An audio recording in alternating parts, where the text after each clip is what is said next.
Hey, it's Craig.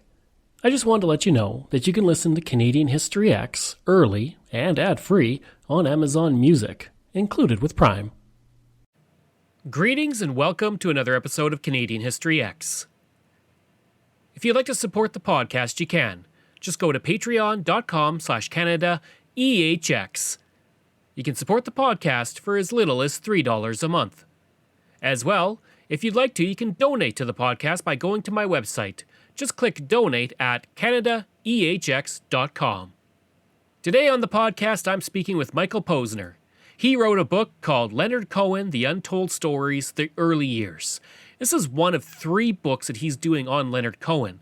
The first will be the early years, the second will be the middle years, and the last will be his final years.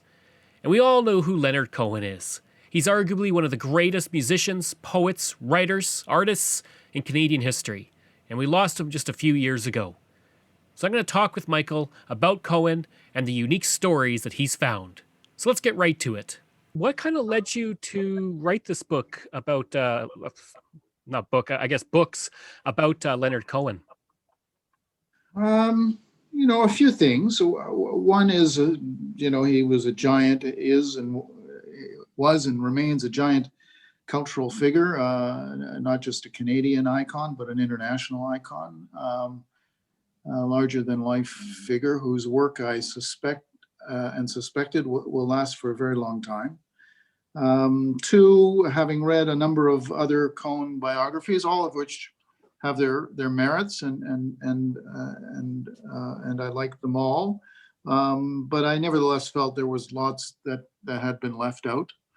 That was more journalistic instinct than actual knowledge, but I did feel there was more to be had. He had led a very complicated, multifaceted life in various disciplines, literary, musical, religious, romantic, and I just kind of felt there was more to be had. And I had actually, I had written to him when he was alive, thinking, this would be an interesting project. And he wrote back and was very kind and turned me down in a very gracious way. And then when he died, I thought maybe I can resurrect that idea. So those were the reasons, basically. You kind of touch on it, but why is Cohen why is he such a legendary figure, not only for Canadians, but around the world? I mean, huge murals, he's honored extensively, he was mourned nationally when he passed away. So what helped him reach this level that very few in Canada tend to get to? It's a good question. I think ultimately the work, there is something about his songs and his lyrics that really speaks to people, that gets to their core.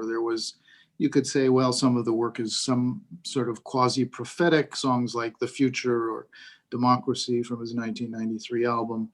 But I think ultimately it's not about Leonard Cohen, the prophet of the age. It's more about getting to the heart of the matter in terms of human relationships, whether they're positive or negative.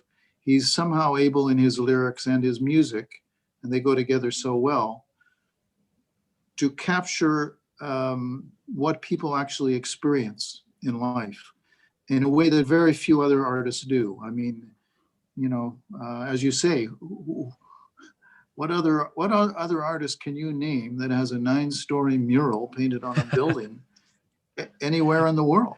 Absolutely. It's pretty extraordinary. His early fame was in Europe, and his later fame in North America and in Canada. I mean, in Canada, he always had a certain following because he was Canadian, but his status in the United States was really not there for the longest time. Also, I think because, when he began those last 5 years of touring in 2008, he was an old man. It was something of a comeback. He hadn't toured since 1993. And so there was a kind of farewell quality to it, a kind of celebration of the entire oeuvre, the career, as it were. And that farewell tour lasted the better part of 5 years. You mentioned at the start of the book that you did 500 interviews. Were you shocked by the response to people for the book and the number of stories that all of these people could tell about such a figure? Yeah, yeah. I mean, I was and I wasn't. I mean, I had sensed that there were stories to be had, and of course, every interview led to one or two more. Oh, you should talk to so and so. He or she has a story, and so to some extent, I wasn't shocked. But on the other hand, there are still people that I haven't interviewed and would like to interview or would have liked to have interviewed, who who want to preserve their Leonard Cohen stories in the private archive of their memory. I like that.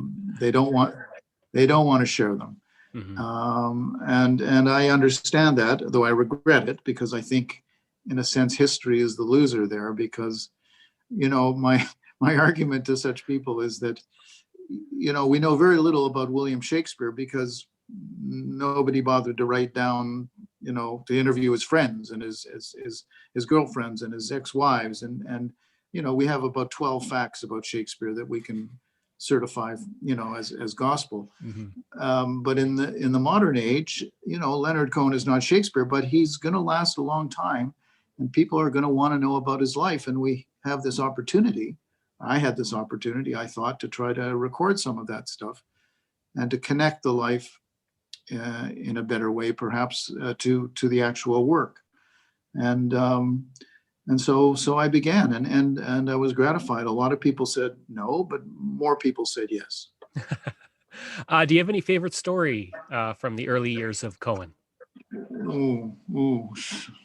So many, really. Geez, to pick a favorite story. Let's come back to that question if we Sure. can, and Um, I'll ponder it as we're talking. No worries. You kind of touched on it. I remember hearing a study that said in a few generations, the Beatles songs will be kind of like nursery rhymes. They'll be so well known. Looking a few generations down the line, do you see people seeing Cohen more as like Canada's poet versus a singer songwriter? No, I see him more as the singer-songwriter. I think poetry is still there. There's still disciples of poetry, and it's still very popular in a more limited way. But in terms of a mass audience, and in terms of future recognition, I think it's going to be the singer-songwriters who will last. The better ones are in fact poets. The lyrics are poetry. I would put Leonard's lyrics up there as poetry, along with Dylan's and some of Paul Simon's and some of Joni Mitchell's and half a dozen other great artists. No, that I think will be the substance of his reputation going forward. How did the early years of Cohen kind of form him into the figure that he would become in the middle years and then into his old age? Well, it's interesting because he begins as an aspiring poet, and a very talented one that was recognized early on by much older men and women as being he was particularly gifted at a very young age. Somebody says in the book that had he continued on the poetic line, he would have been one of the great poets of the late 20th century, without a doubt. Um, but he struggled financially, and he didn't want to struggle financially. He tried, wrote 3 or 4 books of poetry. They sold well. They were well received by and large. And he tried novels. He wrote a very good novel, The Favorite Game, in 1963. It was well received. Then he wrote a more experimental novel, Beautiful Losers, in 1966, which was very controversial because it was way ahead of its time in terms of experimental prose, at least in Canada. And it sold reasonably well too, but he simply wasn't living. He was living hand to mouth essentially, and he didn't want to do that. Mhm. And then I think the other key factor is Bob Dylan. Must have heard Bob Dylan 1963, 1964 at the latest, and he said, "This guy is a poet. He can't sing. Uh, he may have some guitar chops that I don't have, but I can improve on that score. But I can write like him, in my own way, and there's no reason why I can't be a musical star, even though I'm 30 years old." And so I think Dylan, the arrival of Dylan on the scene and the acclaim and recognition that was accorded to Dylan was a major factor in the decision by Leonard Cohen to shift from poet novelist to singer songwriter. And and his friends, as you know, if you've had a chance to look at the book, his friends said, "Leonard, you can't sing. You know, you can barely play the guitar. What are you thinking?" And and he just thought he could do it, and he did it, of course, obviously, but it took him a while. Is there kind of like you mentioned that he didn't tour from 1993 to 2008? When you compare him to say somebody like Neil Young, who is always at the forefront, we've always known about Neil Young. Is there kind of a mystique to Leonard Cohen that really lends itself to kind of his story, his legend in a way? Oh, I think there is. I mean, part of the mystique is the Casanova mystique. This guy who has this absolutely hypnotic ability to entrance and romance women.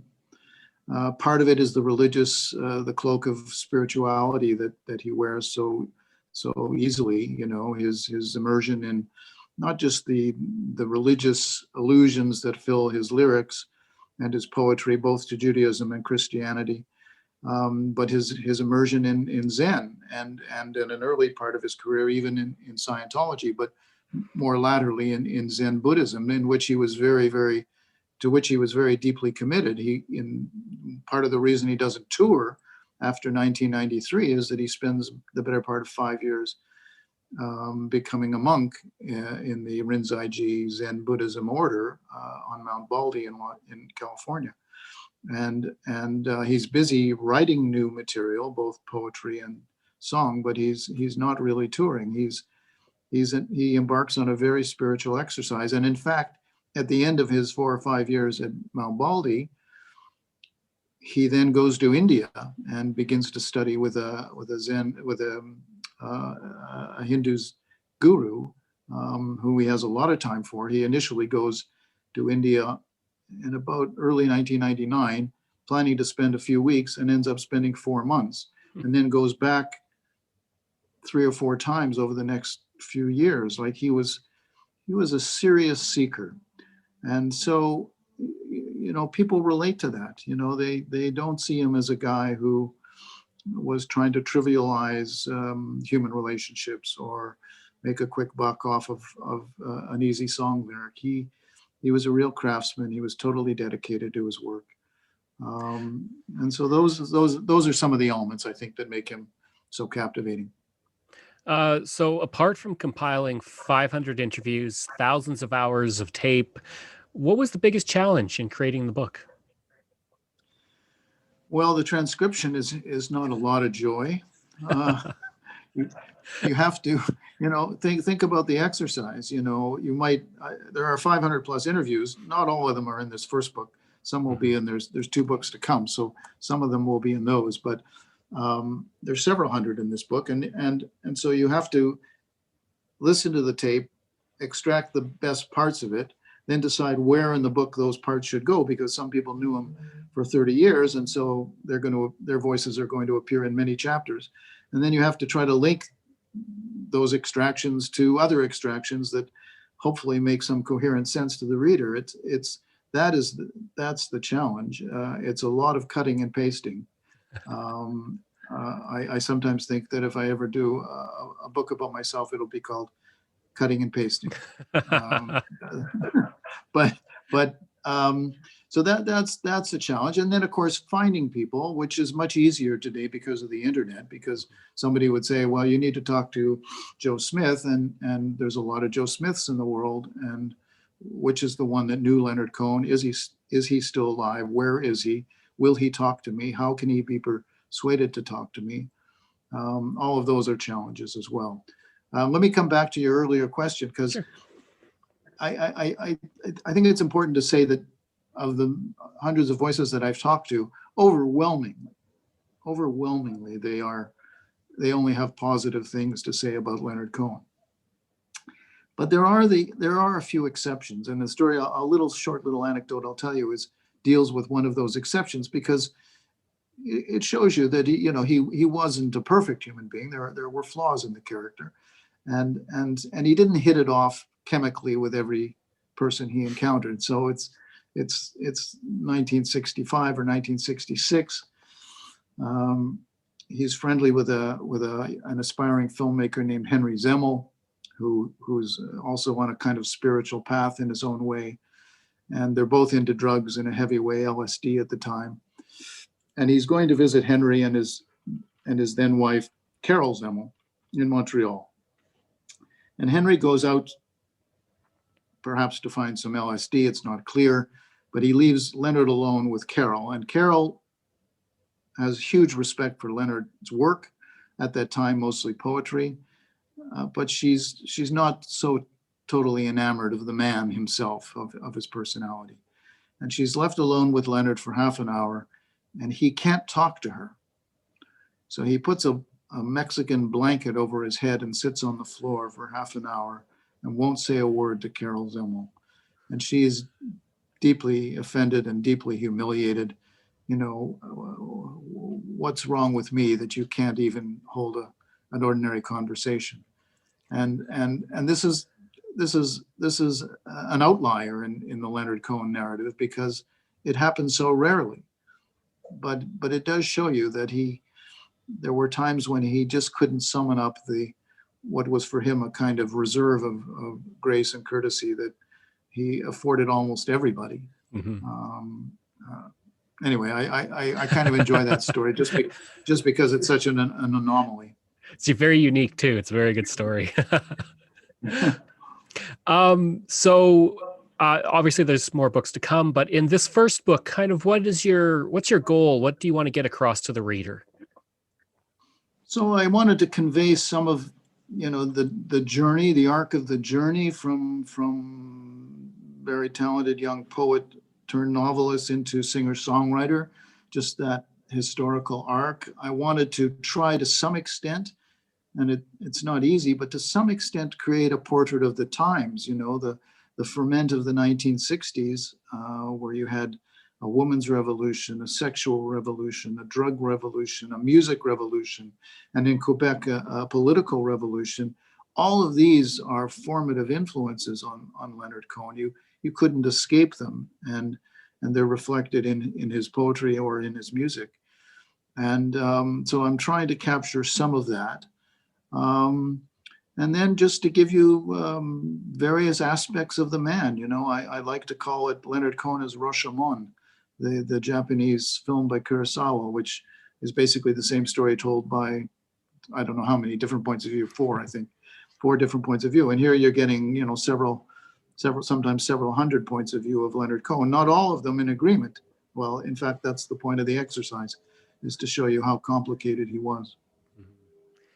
This is probably a hard question to answer, but how would you, in like a few sentences, describe the impact Cohen had on Canada's art scene or even music scene?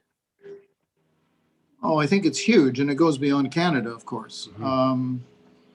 Joni Mitchell credits him with encouraging her to write her own music originally, and initially Judy Collins does. Pardon me, Judy Collins credits Cohen. All kinds of artists, from Nick Cave to Bono to Janis Ian to there's several that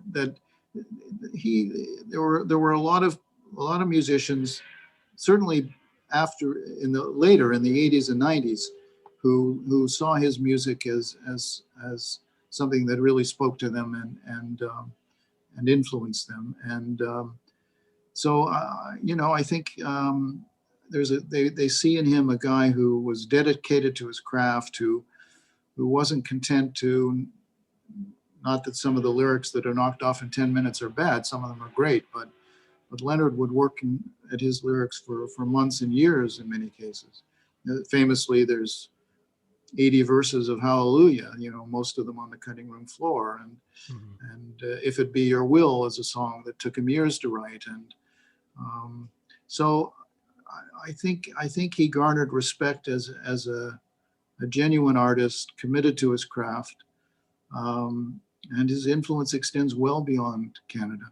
It's global. In fact, on Facebook, you may know this, but there are half a dozen Leonard Cohen fan sites on Facebook.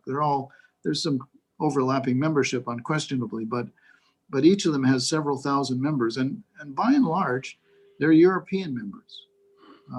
They're not North American.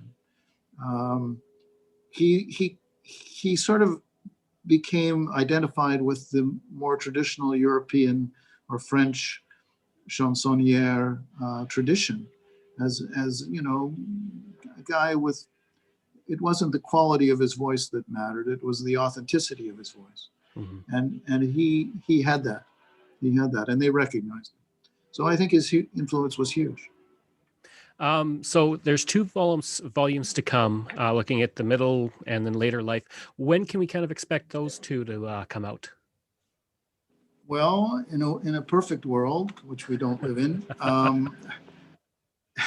in a perfect world, the next one should drop, as they say, in a year's time, and the following one a year after that. Both of those are sort of at advanced stages of completion, but they're not there yet. And I'm hoping that some of the people who have been inclined to turn me down for interviews will read the first book and maybe change their mind. So I'll be able to have a few more voices of substance in the book as well. Bit more transcribing to do. Well, there is that. Goes with the territory. Exactly. And then my last question is, where can people find the book? Where can they get in contact with you if they want to talk to you or have questions, or they want to go to a website or anything like that? Just all those things. Yeah, well, so at fine bookstores almost everywhere. Amazon, Barnes & Noble, Indigo Chapters for Canadians. You can go there, and in the current COVID world, not a lot of people want to linger a long time in bookstores. So there will be more electronic purchases or buying online, and you can buy an ebook version of it if you wish, and read it on your Kindle or your iPad or whatever. What was the other part of the question? Where they can get in touch with you, or like a website, get in touch with like me. That. Yeah. Yeah, I think I don't know if it's live yet, but there is going to be a michaelposner.com. And in the absence of that, you can find me on Facebook or LinkedIn. I think I am there. And I'm happy to respond. Befriend me. I will befriend you back.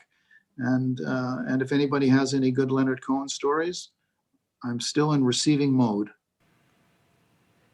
I hope you enjoyed that episode and my interview with Michael, and if you did, please leave a rating and review. You can reach me at craig@canadaehx.com. You can visit my website where you'll find hundreds of articles on Canada's history as well as all my podcast episodes. Just go to canadaehx.com. Once again, you can support the podcast for $3 a month by going to Patreon. Just go to patreon.com/CanadaEHX. Just like all of these wonderful people have.